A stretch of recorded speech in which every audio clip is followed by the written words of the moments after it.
3 दिवस झालं मम्मींची दाढ दुखते, त्यांना खातासुद्धा येत नाही आहे. सो मग आम्ही आज दवाखान्यामध्ये गेलो. आम्ही गेलो होतो डी-एड चौकामधील निकम डेंटल क्लिनिकमध्ये. आतमध्ये पेशंट होते, त्यामुळे आम्ही बाहेरच थांबलो होतो आणि बाहेरचे पोस्टर बघूनच आद्या आणि मम्मी निम्म्या घाबरल्या होत्या. आतमध्ये गेल्यानंतर ना त्यांनी मम्मींना चेक केलं आणि सांगितलं की इन्फेक्शन झालंय म्हणून. प्रॉपर नीट कळावं म्हणून तिथल्या तिथे लगेचच त्यांनी एक्सरे काढला आणि रिपोर्टसुद्धा सांगितले. मम्मींची अक्कलदाढ किडल्यामुळे ती काढायची होती आणि प्लस शेजारच्या दाताचं रूट कॅनलसुद्धा करायचं होतं. यासाठी त्यांना 2-3 दिवसांनी आम्हाला यायला लावलं होतं.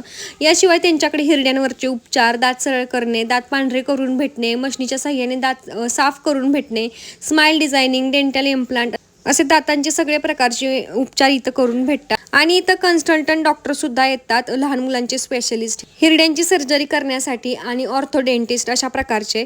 तर यांचे क्लिनिक फलटणमध्ये तर आहेच, प्लस साखरवाडीमध्ये सुद्धा आहे. मुरुम रोडला सोसायटी बिल्डिंगमध्ये यांचं क्लिनिक आहे आणि फलटणमध्ये डी-एड चौकामधील वंदे